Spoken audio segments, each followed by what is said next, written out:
Buenos días nuevamente. Qué bendición poder reunirnos a estudiar su palabra, que aún lo podemos hacer en total libertad. No sabemos cuánto tiempo siga esta libertad para reunirnos, para alabarle, para predicar. Pero qué mejor que venir a la palabra y conocer lo que Él quiere de nuestra vida, cuál es su voluntad, porque Él quiere encontrarnos cuando Él venga, pues irreprensibles, sirviéndole, adorándole y creciendo en el conocimiento de su palabra y del Señor. Estamos en la enseñanza número 13 de la serie La voluntad de Dios o conociendo la voluntad de Dios. Vimos primeramente que la voluntad de Dios es que todos los hombres procedan al arrepentimiento. Él no quiere que nadie se pierda. Esa es su voluntad primera. Pero una vez salvos, su voluntad es que seamos llenos del Espíritu. Y de ahí nos hemos extendido porque además de haberlo ya explicado, es importante que quien de pronto llega a media serie, pues escuche las anteriores para tener todo el contexto. Porque estamos viendo que cómo debe ser bíblicamente una mujer llena del Espíritu. Ahora estamos viendo cómo debe ser el esposo. Es la cuarta enseñanza del varón, del esposo lleno del Espíritu. ¿Qué es lo que enseña la palabra de Dios de cómo debe ser? ¿Cuáles son las consecuencias o las evidencias de un varón, de un esposo lleno del Espíritu? Aquí están en la Biblia, no necesitamos inventarlas, imaginárnoslas. La Biblia dice que debemos ser llenos del Espíritu y estamos leyendo en ese mismo contexto cómo es el varón, el esposo lleno del Espíritu. Hoy va a ser la última enseñanza refiriéndonos a los esposos. Si recordarán, vimos 4 enseñanzas de los esposos, y con la de hoy, y 2 de las esposas. Entonces quedamos 4-2. 4-2, favor los esposos. No, la verdad es que fue más amplio lo de los esposos porque vimos que simplemente el texto mismo es más amplio en las instrucciones al esposo por la gran responsabilidad que Dios nos dio de ser cabeza del hogar. Ya hemos aprendido a lo largo de estas enseñanzas que ser cabeza del hogar es mucho más que mandar, dar instrucciones, es mucho más que solo proveer el gasto para la casa, pues lo hemos estado explicando estos días. Y en 8 días vamos a comenzar con los hijos, cómo es un hijo lleno del Espíritu. Así es que para todos hay enseñanza, exhortación, instrucción, pero bueno, hoy estamos terminando con el esposo lleno del Espíritu. Esa es la instrucción, esa es la voluntad de Dios. Efesios 5:18, en términos de mandato de instrucción dice, sed llenos del Espíritu. Y para los varones casados, pues aquí están las evidencias, las consecuencias, lo que Dios nos manda en Efesios 5:25, donde dice, maridos, amad a vuestras mujeres, así como Cristo amó a la iglesia y se entregó a sí mismo por ella.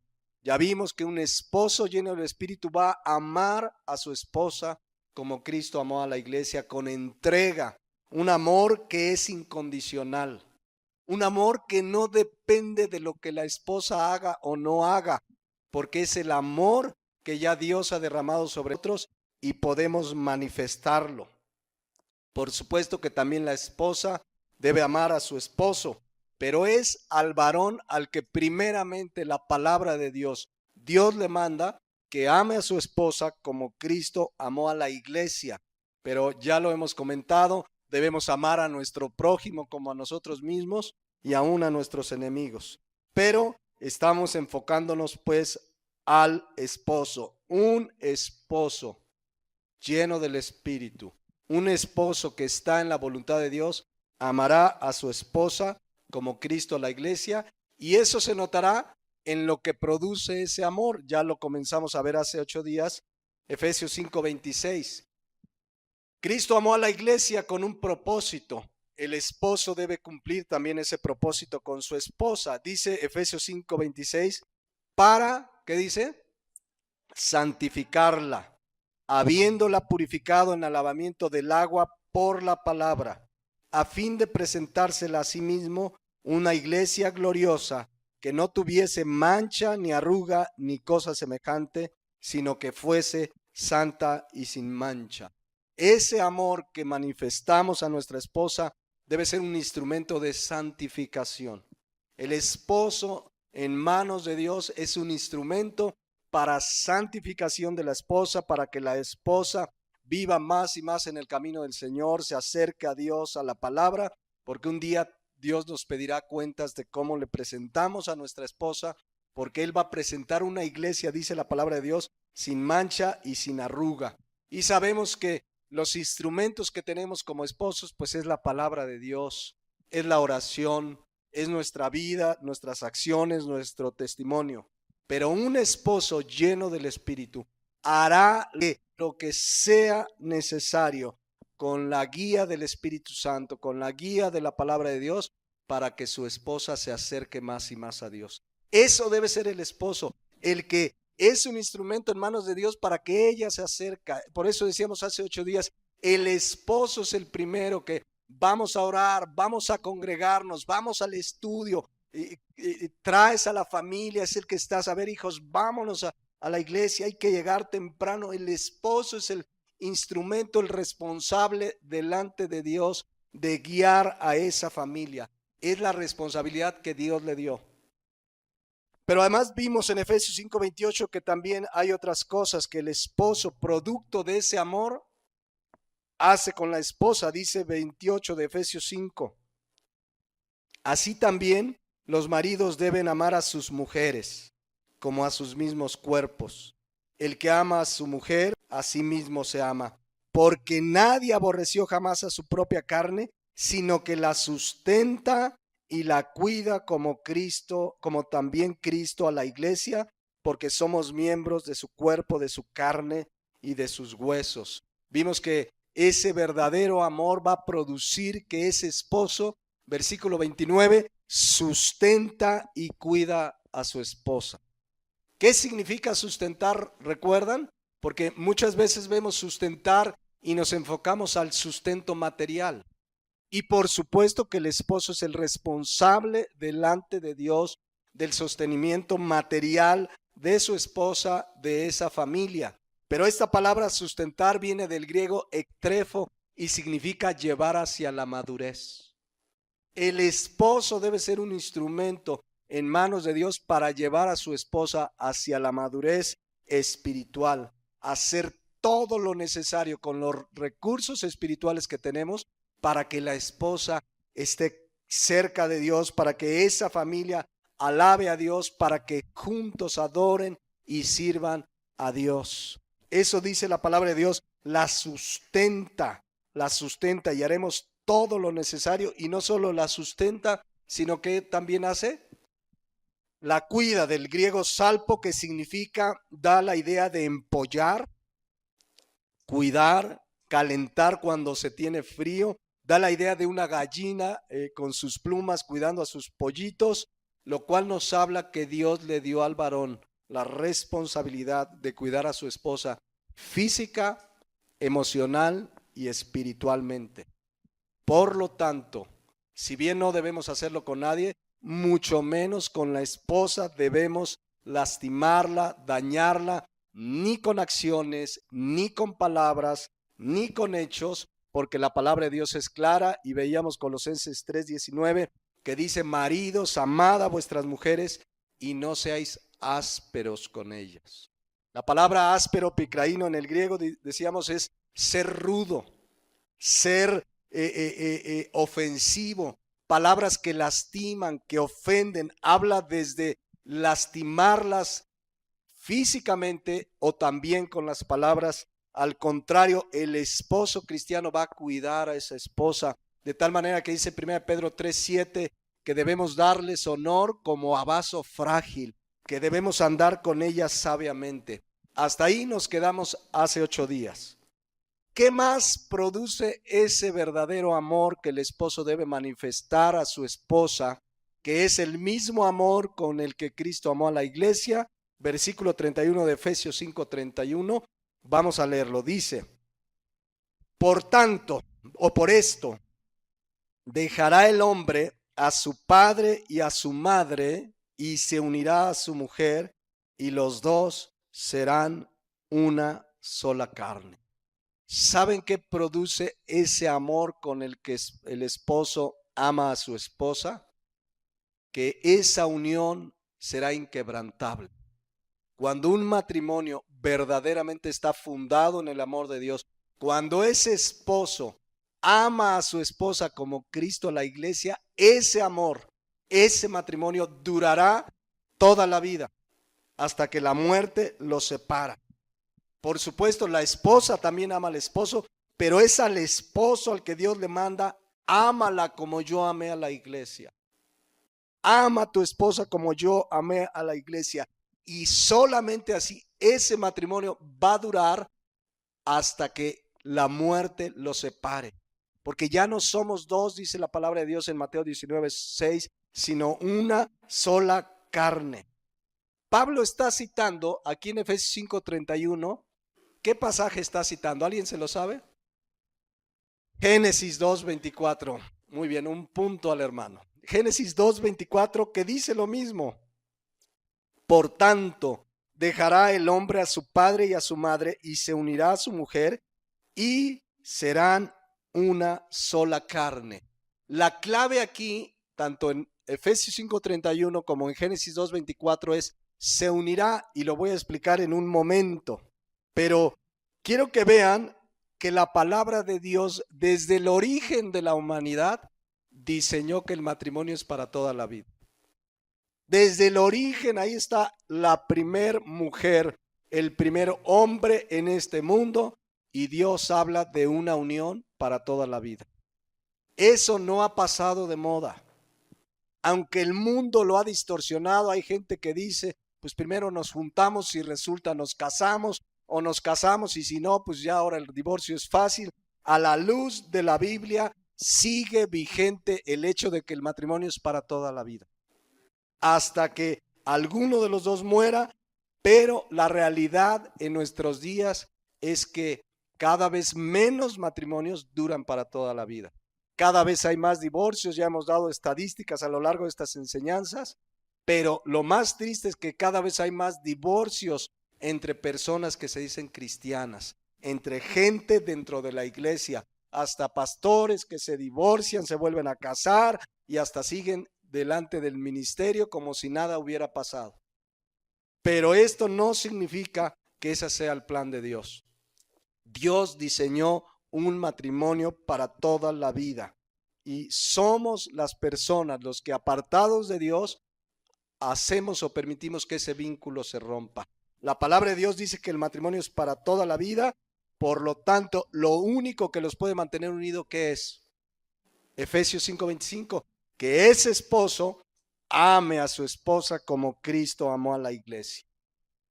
Ahora, en Efesios 5:31 y también en Génesis 2:24, dice algo que debe suceder para los que no se han unido en matrimonio y ya están orando por un esposo, una esposa. Vean lo primero que debe de suceder antes de unirse. Dice la palabra de Dios, por tanto, ¿qué dice? Dejará el hombre a su padre y a su madre.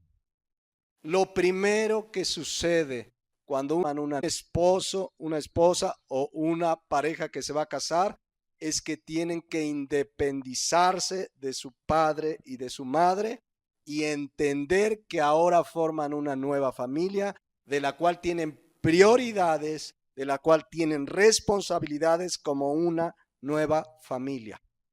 Que hay circunstancias especiales, un padre enfermo, una mamá, etcétera, pero el diseño de Dios habla de un dejar en cuanto que ahora yo tengo mis propias responsabilidades, es mi esposa, y de la esposa su prioridad es el esposo, y primero que nada tenemos después de Dios esa prioridad. Ahora, dejar a padre y madre no significa olvidarse de ellos, que ya no los ves hasta año nuevo o por ahí en el cumpleaños. No significa eso, ya lo hemos explicado. Porque si hay gente que se casa y se olvida que tiene padre y madre, ¿sí o no? que ya ni les hablan, ni van a verlos, se olvidan de la familia, ya me casé y ahí te ves. Incluso conozco de personas que se casaron con tal de salir de la casa de los papás. ¿Conocen algún caso así? Que se casaron, que ya no aguanto y se casan sin la voluntad de Dios y bueno, ese matrimonio generalmente es un desastre. No, como hijos debemos honrar a nuestro papá y a nuestra mamá. ¿Cuándo? Siempre. Siempre es el primer mandato de la ley moral de Dios dirigido a nuestra relación entre los prójimos. ¿Se acuerdan? Es el quinto mandamiento. Éxodo 20:12. Honra a tu padre y a tu madre para que tus días se alarguen en la tierra que Jehová tu Dios te da. La honra, el respeto, el amor a papá y mamá será siempre. Quizás ya tenemos una familia, nuevas responsabilidades, prioridades, pero la honra a nuestros padres es siempre. Ya lo explicamos cuando estudiamos ese mandamiento, pero el casarnos no significa que ya nos olvidamos, significa que somos una nueva familia y que mi prioridad es mi esposa, mis hijos, de la esposa es su esposo, los hijos, pero eso no significa que ya no tengan que ver por sus papás, amarlos, cuidarlos, porque sucede que muchas veces en un matrimonio hay celos por los papás del otro, especialmente, no digo que siempre, pero muchas veces la esposa cela al esposo con la suegra, y a veces hay casos donde el esposo dice ya nos casamos, no veas a tu familia, o a veces la esposa que dice nos casamos y ya no quiere que los suegros los visiten. No, debemos de tener ese cuidado, esa protección, esa honra y respeto, pero cuando dice Efesios 5:31 que dejará el hombre a su padre y a su madre, significa que debe haber una independencia total. Ya, insisto, nuestros padres deben ser honrados, respetados, oír su consejo, pero ya los padres, los que son suegros, no deben querer controlar ni dirigir a sus hijos una vez que se casan. De ahí la mala fama de las suegras, ¿no?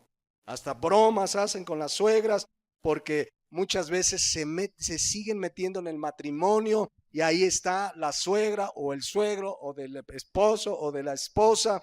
Es una fama que se han ganado muchas veces las suegras, pero con la guía de Dios, un suegro, una suegra, debe saber que su consejo a sus hijos siempre debe ser, siempre, aunque estén casados, debemos darle el consejo, debemos exhortarles en la palabra, pero respetar su individualidad como nueva familia. Porque de repente, de a poco, la suegra se empieza a meter, ¿no? Y a mi hijo le gusta que le cocinen así. Y a mi hijo le planchas así. Y ahí va de a poquitos la suegra. Y al rato, y a mi hijo, o a mi hija, también la suegra del lado del esposo y de la esposa. Entonces, ¿quién aquí es suegro o suegra? ¿Hay alguien aquí que es suegro o suegra? Ustedes son suegros, usted es suegra. Pues en amor se les exhorta a que respeten la individualidad de sus hijos cuando están en el matrimonio. Pueden dar el consejo, exhortar en la palabra, mira hijo, eso que estás haciendo está mal, tú sabes delante de Dios, pero ya no meternos en su vida en cuanto a querer dirigir y controlar. Yo todavía no soy suegro, me faltan muchos años, muchos años. No, yo creo unos 15, 20 años.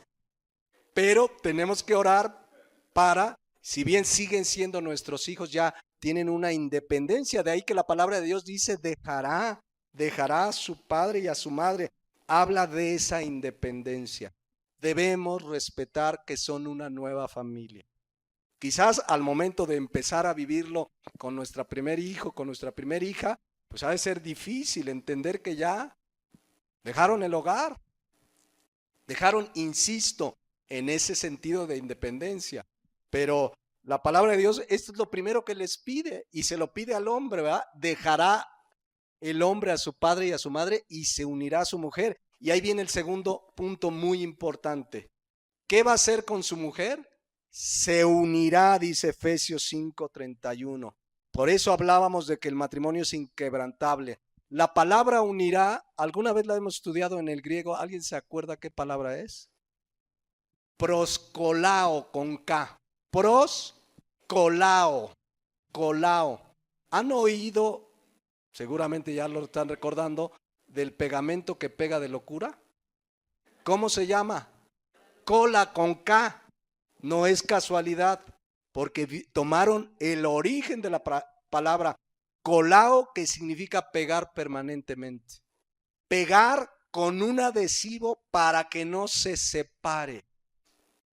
Eso es el matrimonio. Están pegados con un adhesivo que es Cristo en sus vidas, que es el amor de Dios, para que no se separe. De ahí que el matrimonio es para toda la vida. En el momento que se casan, están proscolao, pegados, adheridos. Esa debe ser una unión permanente.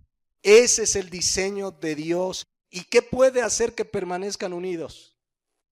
El amor de Dios en sus vidas. Por eso al esposo, la palabra de Dios le dice: ama a tu esposa como Cristo amó a la iglesia. El vínculo perfecto, ¿se acuerdan? Colosenses 3:14. ¿Cuál es el vínculo perfecto? El amor, dice la palabra de Dios, y sobre todas estas cosas vestíos de amor, que es el vínculo perfecto. Solo el amor de Dios va a permitir que proscolao, que ese matrimonio esté unido, adherido para toda la vida. Solo Dios, porque Dios es amor. 1 Juan 4:8 dice que Dios es amor. Entonces, el esposo es al que Dios, quiero insistir en esto. No quiere decir que la esposa no lo ame, por supuesto, pero es a la cabeza del hogar, al primero que Dios le dice: ama a tu esposa como Cristo amó a la iglesia. Por eso dice, se unirá, porque el amor es el cola loca. El amor es el pegamento, el que hace que se unan y que nada los separe. Entonces, cuidado cuando en un matrimonio cualquiera de las dos partes quiere romper ese vínculo. Cualquiera de las dos partes que quiere divorciarse, porque se acuerdan que es la actitud de Dios contra el divorcio. Lo aborrece. Malaquías 2:16 dice la palabra de Dios: porque Jehová, Dios de Israel, ha dicho que él que aborrece el repudio. O como dice la Nueva Traducción Viviente: pues yo odio el divorcio, dice el Señor, Dios de Israel. Ahora, quiero que vean aquí. Dice: yo odio el divorcio, dice el Señor de Israel. Divorciarte de tu esposa. ¿A quién se dirige primero?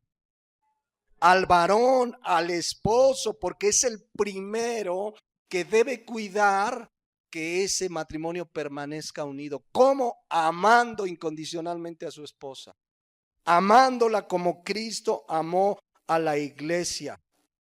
La responsabilidad principal recae en el marido. No significa que la esposa no tenga responsabilidad, pero Dios nos puso como cabezas. Entonces, quiero que vean cómo ser cabeza no es aquí mando yo nada más y aquí yo soy el mero.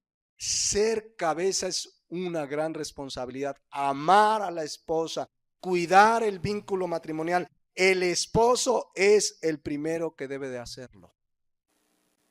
El varón. Cristo dijo en Mateo 19:6: así que no son ya más dos, sino una sola carne. Ese pegamento los convierte ¿en qué? En una sola carne, dice la palabra de Dios. Por tanto, lo que Dios juntó, no lo separe el hombre. Porque Dios aborrece el divorcio, y el que rompe con esa unión, finalmente, como están pegados, como es una unión espiritual, cuando alguien la separa, ¿qué va a pasar? Va a haber daño. Intenten separar algo pegado con cola loca. ¿Qué pasa? El otro día mi hija me dijo que si le abría un botecito de cola loca, Se pegó la tapa, no pude abrirla. Pero si yo lo hubiera forzado, ¿qué iba a pasar? Se iba a dañar ese envase. Por eso cualquier divorcio, el que me digan, por más modernos que luego la gente se cree, han escuchado personas que dicen, nos divorciamos pero civilizadamente. Quedamos en buenos términos. No, quedamos como amigos. Quieran o no, siempre va a haber un daño. Porque estaban, ¿qué? Proscolao. Porque estaban unidos como una sola carne. Siempre el divorcio va a traer daño, y no solo al esposo, no solo a la esposa, sino también a quién, a los hijos, a la familia, porque es una unión inquebrantable. Ahora, solo les quiero recordar, hay un tema ahí de la familia en el blog, en la página de la iglesia, que solo en un caso excepcional, Dios, por la dureza del corazón del hombre, permite y tolera el divorcio. ¿Y cuál es ese caso? El caso de adulterio principalmente. Aún así va a haber daño, pero mucho de eso lo explicamos ahí en el tema de la familia. En realidad ni el esposo ni la esposa deben en situaciones difíciles ni siquiera pensar en el divorcio, porque estamos unidos. Entonces, en el caso del adulterio, siempre debe existir ¿qué? El perdón. Muchas veces la reconciliación no es posible, sobre todo si la parte que ofendió, la parte que adulteró, no se arrepiente genuinamente. ¿Cuántos casos? Yo traté un caso donde el hombre venía y perdóname, y ahora sí, y pidió consejería, y la esposa lo perdonó, se reconcilió y le dijo, jamás en la vida te voy a ser infiel. 3 veces a lo largo de un año le volvió a ser infiel. No hubo arrepentimiento. La esposa trató de salvar esa unión, pero donde hay alguien que no se arrepiente, pues es muy difícil que se restaure un matrimonio. Entonces, es el único caso de excepción donde Dios tolera, permite el divorcio. Pero si ese matrimonio están unidos con ese amor, si ese esposo ama a su esposa como Cristo amó a la iglesia, permanecerán unidos. Pero siempre cuando hay faltas, cuando hay dificultades en el matrimonio, debe haber perdón, deben mantenerse unidos. Una pregunta, ¿nosotros le hemos fallado a Cristo? ¿Hemos pecado? ¿Y qué? ¿Ya nos abandonó? ¿Ya dijo, ahí te ves?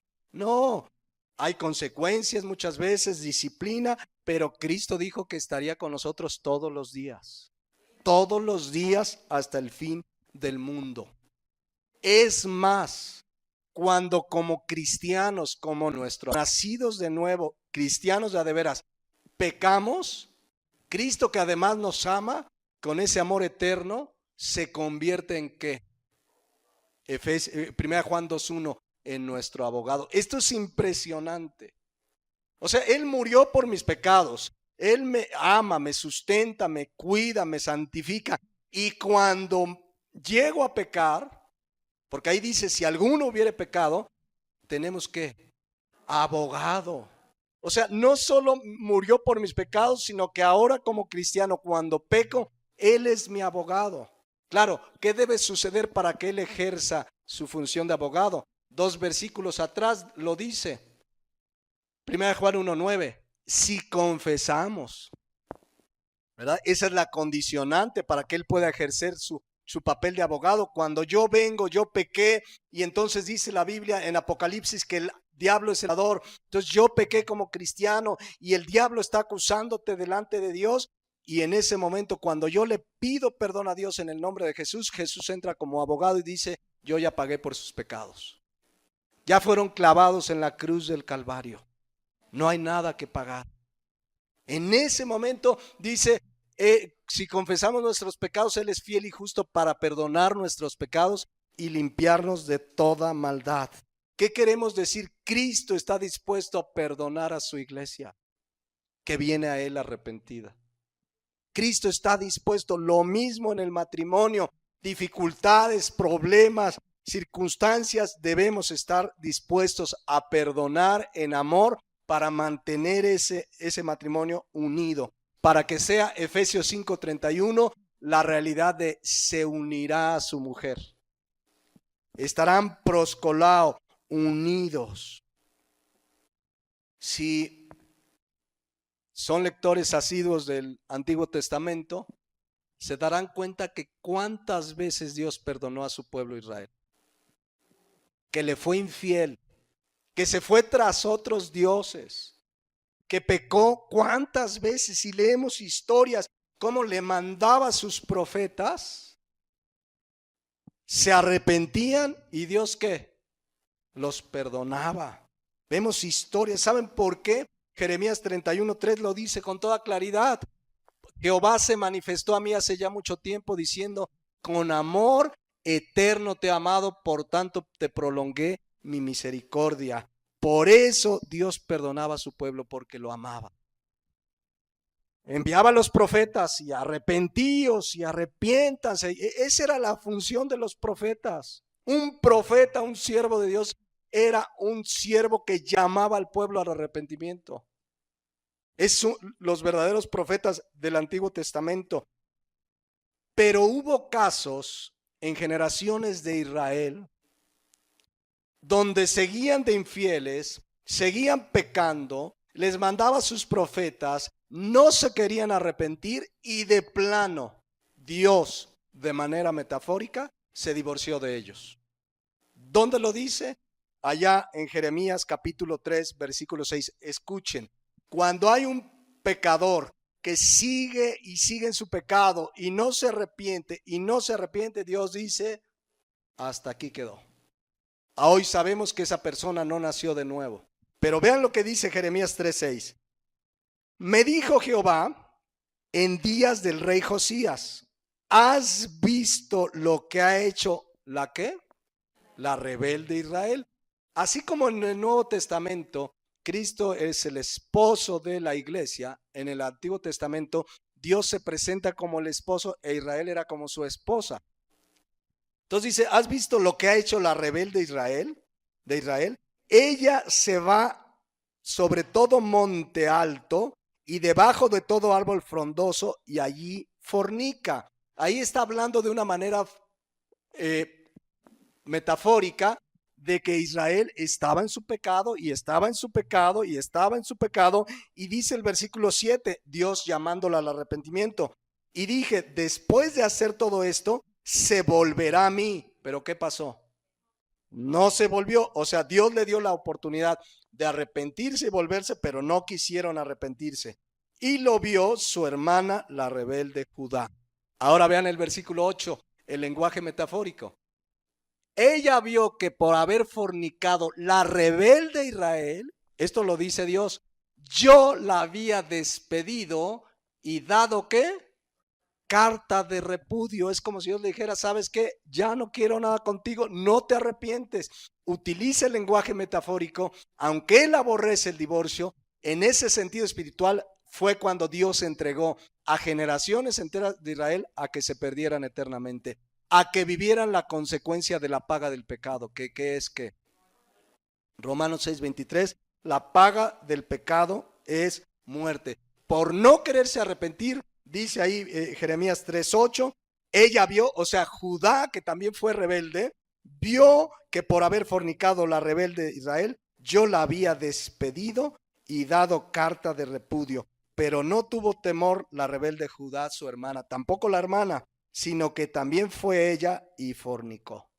Pero se dan cuenta cómo Dios establece su relación con su pueblo como una esposa. Pero cuando ese pueblo le fue infiel y no se arrepintió y no quiso volver, dijo, hasta aquí. Y en ese momento, dice metafóricamente, le dio carta de divorcio. Ahora, la realidad que cuando uno lee todos esos pasajes donde Israel falla y peca y no se quiere arrepentir, siempre sucedía algo muy especial. Siempre había un pequeño remanente. A lo largo de la Biblia vemos que Israel se rebelaba contra Dios, andaba en pecado, en idolatría, pero siempre ha habido un pequeño remanente que permanece fiel a Dios y al que la gracia de Dios le alcanza. En Malaquías vemos también que el pueblo de Israel estaba rebelde, pero hubo unos cuantos, miren cómo dice Malaquías 3:16. Entonces ya Dios había decretado juicio sobre Israel que le robaban, habían hecho y deshecho, pero dice, entonces los que temían a Jehová. Dentro de ese pueblo rebelde había quienes, los que temían a Jehová, hablaron cada uno a su compañero y Jehová escuchó y oyó. Y fue escrito libro de memoria delante de él para los que temen a Jehová y para los que piensan en su nombre. Esos pocos que temen a Jehová, y por eso dice el 17, serán para mí especial tesoro. Ha dicho Jehová de los ejércitos, en el día que yo actúe y los perdonaré como el hombre que perdona a su hijo que le sirve. Entonces Dios aborrece el divorcio, pero obviamente en esos casos lo permite, pero el plan de Dios es Efesios 5:31, que el hombre deje a padre y madre y se una se una permanentemente a su mujer. ¿Y a quién le deja esa gran responsabilidad? Primeramente, al varón. Quiero que nos demos cuenta, varones, Dios nos va a pedir cuentas principalmente a nosotros, primeramente a nosotros los varones. Es el varón el que debe amar a su esposa, cuidarla, sustentarla, todo lo que hemos estado viendo, santificarla, el que la cuida, el que la protege, el que la ama como Cristo amó a la iglesia. Y si hoy un esposo está su familia en crisis y ya no sabe qué hacer, yo te puedo decir con la Biblia, ama a tu esposa como Cristo amó a la iglesia y verás que Dios va a obrar en ese matrimonio. Es que no sabe cómo es, grita peor que la llorona. Ama a tu esposa. ¿Cuántas veces le fallamos a Dios? Y es paciente, es misericordioso. Ama a tu esposa y venir y rendirnos, porque el tema central es que debemos ser llenos del Espíritu y ser llenos, venir, Señor, yo ya no aguanto, yo no puedo, pero quiero rendirme para que seas tú obrando en mí, para que yo pueda amar a mi esposa como tú amas a tu iglesia. Y en el momento que se rinde, Dios va a obrar en él, va a obrar en tu esposa, y lo que parece imposible para Dios es posible. Lo que para el hombre no es posible, para Dios es posible. Pero necesitamos los varones comenzar a tomar con mucha seriedad la responsabilidad de cabezas de hogar. No puede ser que el varón sea el que estorbe para que se acerquen a Dios, el que menos quiere congregarse, el que en lugar de empujar, vamos a estudiar, vamos a la iglesia, vamos a servir a Dios, sea el hombre el primero que diga, mejor hoy vámonos de paseo, mejor hoy no estudiamos. El varón es el primero para entonces ser un instrumento en manos de Dios para guiar a esa familia, primero a su esposa y luego a sus hijos, porque ahí van como consecuencia. Somos la cabeza del hogar, de la esposa y de los hijos. Entonces, es muy importante que tomemos con seriedad lo que Dios nos manda. Nos manda, ya lo hemos visto, amar a la esposa como Cristo amó a la iglesia, santificarla, nos manda cuidarla, sustentarla. Somos los hombres los que tenemos esa gran responsabilidad. Cristo amó a su iglesia, se entregó. Miren, una reflexión antes de irnos a los versículos finales. Primera de Pedro 3:7, lo hemos leído varias veces, pero me encontré algo muy interesante ahí. Ya lo hemos leído y lo hemos explicado, pero quiero llamar la atención a algo porque la palabra griega me dio mucha luz. Fíjense lo que nos dice a los varones. Vosotros, maridos, igualmente, vivid con ella sabiamente, dando honor a la mujer como a vaso más frágil y como coherederas de la gracia de la vida, para que vuestras oraciones no tengan estorbos. Dice aquí, hay una clara instrucción para los varones, es para los varones, que además dice que si lo hacemos, entonces nuestras oraciones, si la tratamos como a vaso frágil, nuestras oraciones no van a tener estorbo. Lo cual quiere decir que si no trato a mi esposa como a vaso frágil, Dios no va a atender mis oraciones. Pero hay algo ahí que me llamó la atención y por eso quería comentarlo. cuando dice dando honor a la mujer como a vaso más frágil, significa, escuchen, algo explicamos, pero quiero abundar en ello, que debemos tratar a la esposa con dignidad, con sensibilidad y con comprensión. La palabra honor, dando honor, es la palabra griega timé y significa valorarla, significa estimarla como valiosa. Por eso veíamos que Proverbios 18 dice, el que haya esposa, haya el bien. Significa tratarla con dignidad, como algo muy especial. No dice que, a ver, esto no quiere decir que la esposa puede tratar al esposo como chango, no, para nada. Pero es al esposo, al varón, al que le manda tratarla con dignidad, con sensibilidad y con comprensión. Una de las mayores quejas de las esposas es que el esposo no los entiende. Y a veces son difíciles de entender. Pero el esposo debe comprender. Si somos llenos del Espíritu, el Espíritu Santo nos va a ayudar a comprender, a tratarlas, a no ponernos al tú por tú, porque además somos el hombre, el que Dios nos hizo fuertes. A la mujer la hizo, ya lo estudiamos la otra vez. A la mujer, aunque por fuera parezca muy fuerte y tú puedas ver una mujer de un carácter recio, de la manera en que Dios las hizo, son más sensibles. Necesitan ser amadas, comprendidas. Así lo diseñó Dios. ¿Por qué? No me pregunten, Él es soberano, pero así las hizo. Que hay mujeres que porque el varón las dejó, que porque el varón fue un irresponsable, tuvieron que tomar el lugar de papá y mamá, y que de verdad Dios les da una capacidad pues de jugar el doble papel porque el hombre no respondió y se fue del hogar. Sí las hay, pero a los que tenemos esposa nos manda, dice aquí 1 Pedro 3:7, que darles honor como a vaso más frágil. Y me encontré que esta palabra timé, que además de significar tratar con dignidad, sensibilidad y con comprensión, en su raíz significa tratar con hidalguía. En otras palabras, con caballerosidad. El ser caballeroso no es un invento del hombre, ni de la Edad Media. No, porque dicen allá los caballeros. El ser caballero es una instrucción de Dios para los varones, por como hizo a la mujer. Es bien interesante porque, actos de caballerosidad desde cederle el asiento. Viene con las bolsas del mandado y a menos que tengas un problema de columna o algún impedimento físico, pero vas y le ayudas, abrirle la puerta, escucharlas. El ser caballeroso es algo bíblico.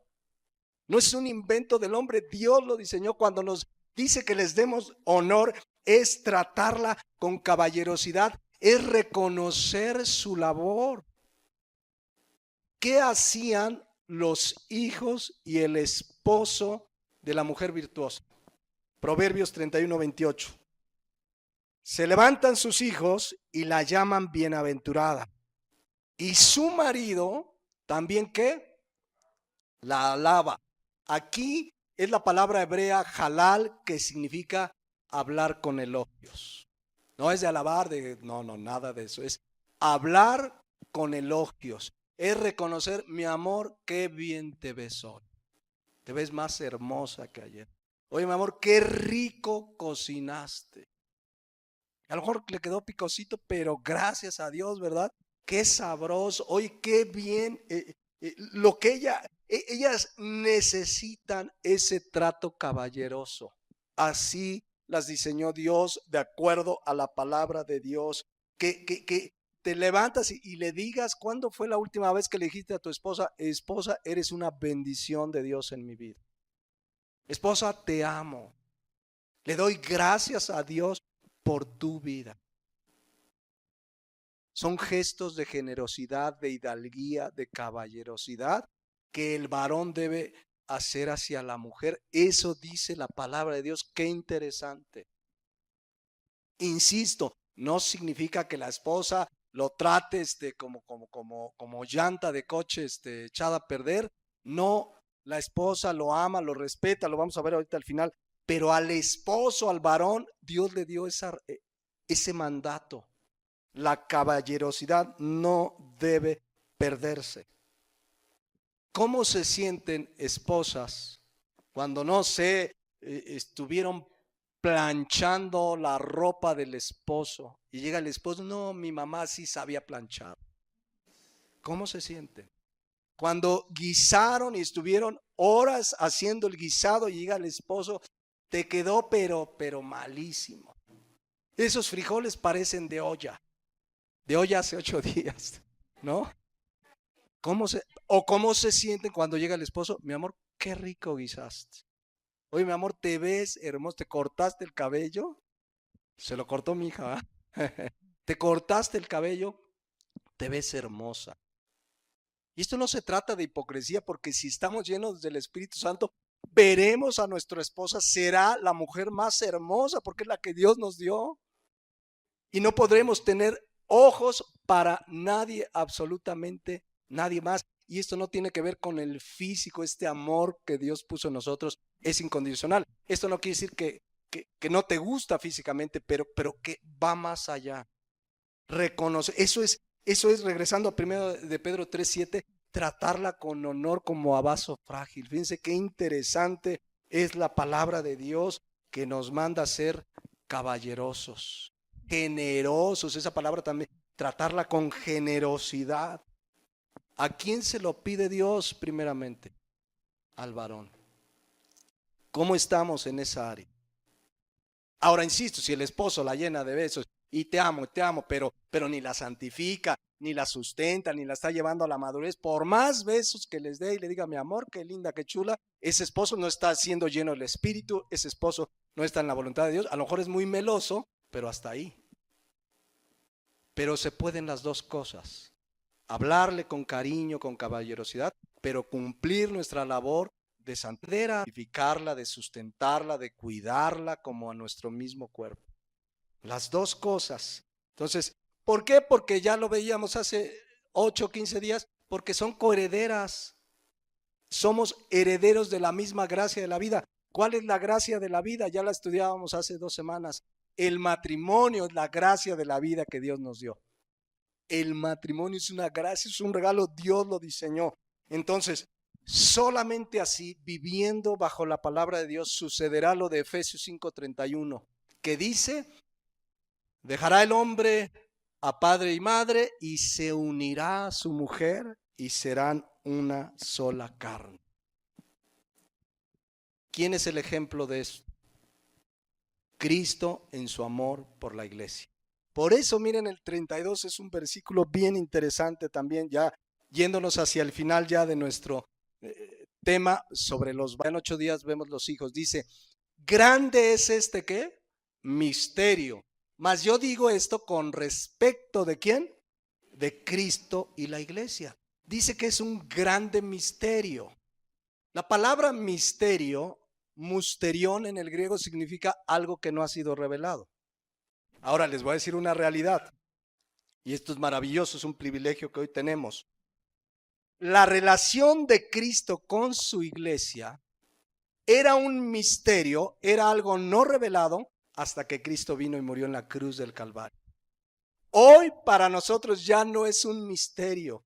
Hoy nosotros conocemos el amor de Cristo por su iglesia. Hoy tú y yo, si hemos nacido de nuevo, el día que nacimos de nuevo, experimentamos por primera vez el amor de Cristo por nosotros. Ya no es un misterio, porque cuando dice que Cristo amó a su iglesia, quiere decir que nos amó a ¿quiénes?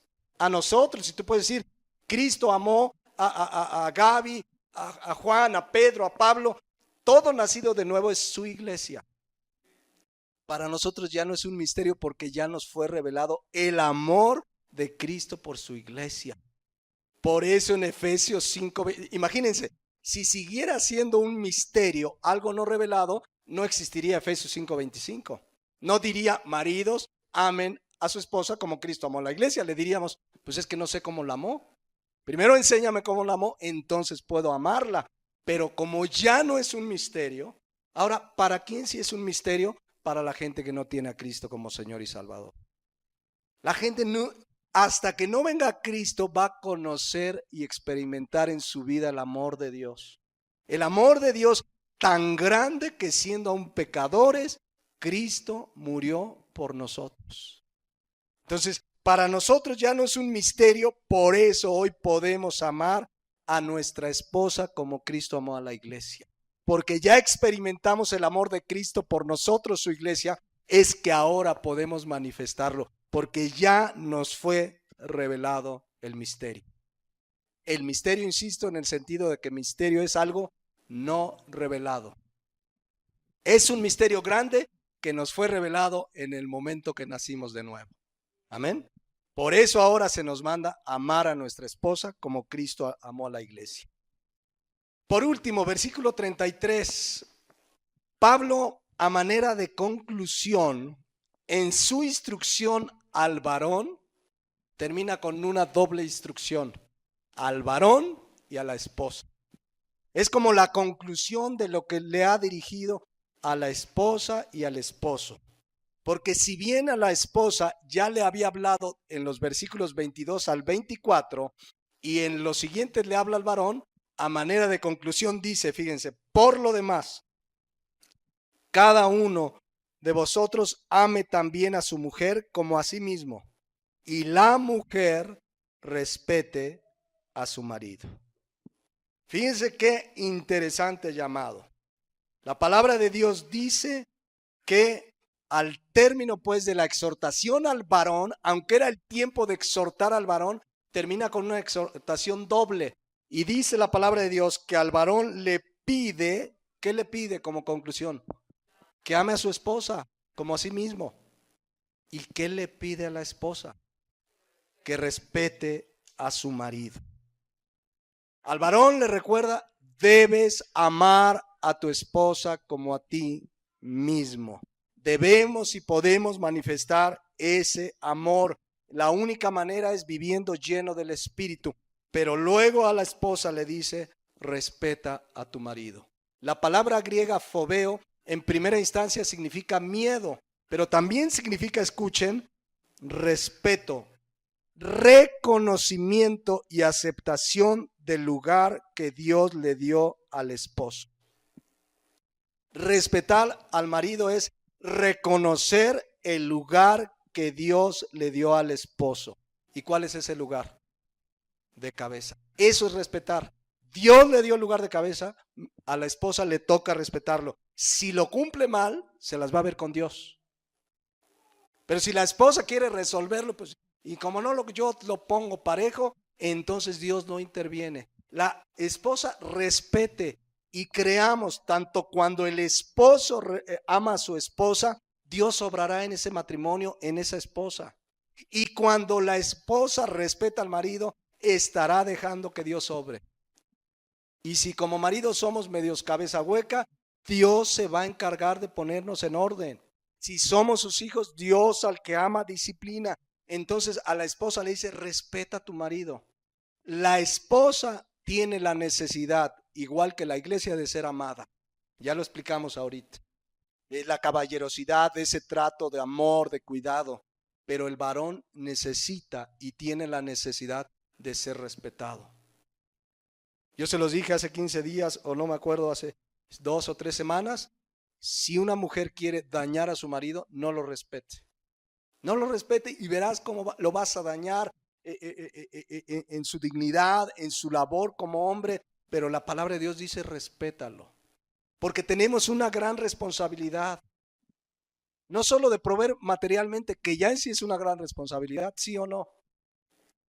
¿A quién le mandó Dios a trabajar y ganar el sudor ganar el pan con el sudor de su frente? Génesis 3:19.